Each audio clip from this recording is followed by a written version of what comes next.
Now we'll see internal controls, communication and reports. Communicating internal control related matters that we identify, audit communication with those who charge with governance, reporting and entity internal controls, and in the last we'll see some service outsource organization.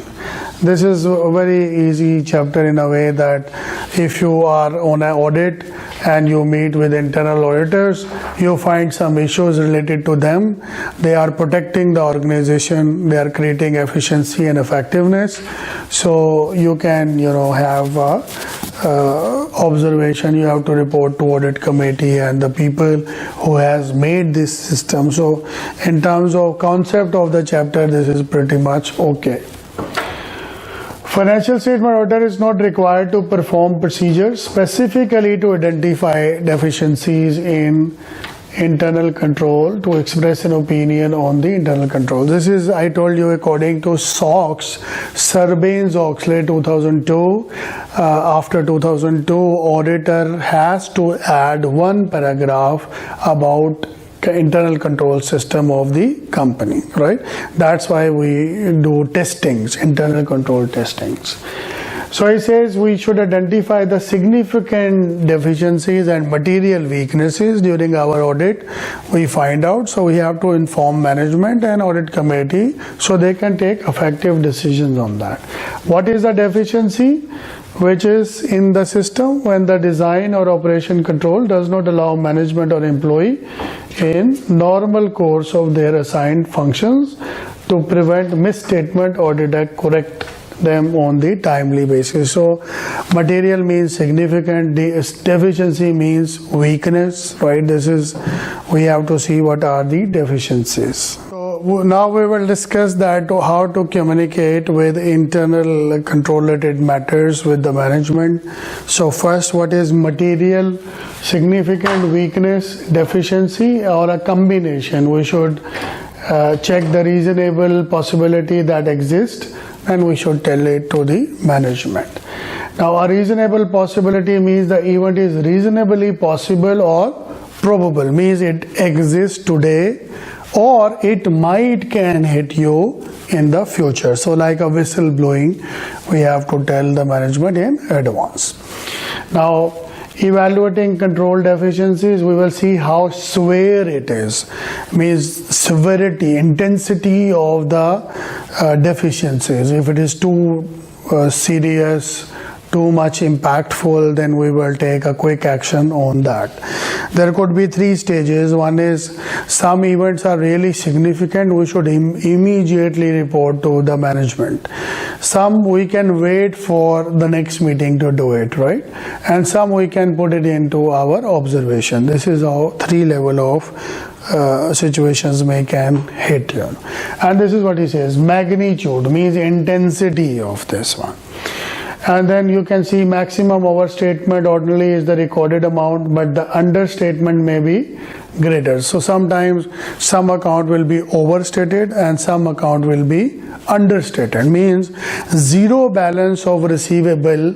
Generally when we go for audit, we see, okay, there is a zero balance, so we ignore them.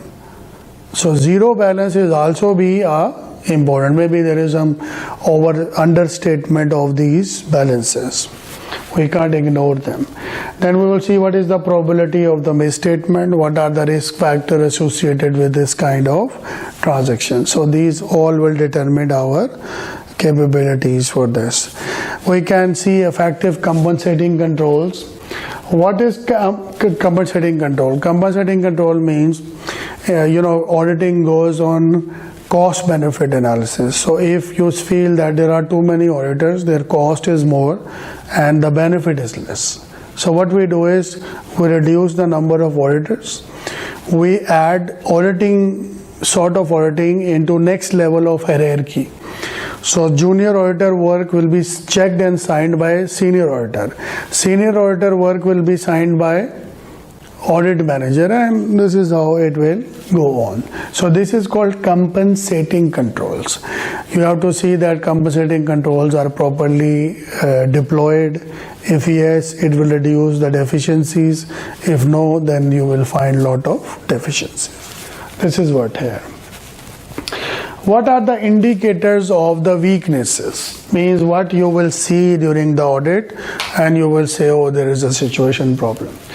Identification of any fraud by senior management, restatement of financial statement, identification by auditor of a material misstatement that could not have been deducted by internal control. I mean, internal control auditors are doing their job, but they don't know this is happening, So we have a doubt on their competency now because external auditor has found something which is actually the job of them, And ineffective oversight of financial reporting and internal control by those who charge with governance, generally management. So these are some symptoms that we have to keep in consideration. How to communicate means whom to communicate, how to communicate. This is what we should know. Auditor should communicate in writing significant deficiencies. I told you, depend on the intensity. If it is too intense, immediately. If it is less intense, regular time, and otherwise just a observation. So communication is best at the audit report release date, but not later than 60 days after.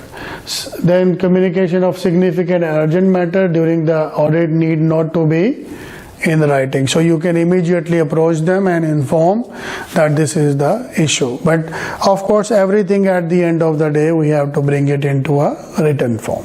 Sometimes we talk on phone and we say, okay, let's agree. And then once you close the phone, you write an email that with reference to our discussion, we have discussed, you are hereby requested to confirm. So once they confirm, it becomes a communication between both parties, and in future we can use them. Written communication, what it should have a purpose of the audit, right? Then you should state the auditor is not expressing an opinion, it's just his observation. State that auditor consideration of internal control was not designed to identify all deficiencies, because we are working on sample basis. During our work we find out some deficiencies, so we report to the management.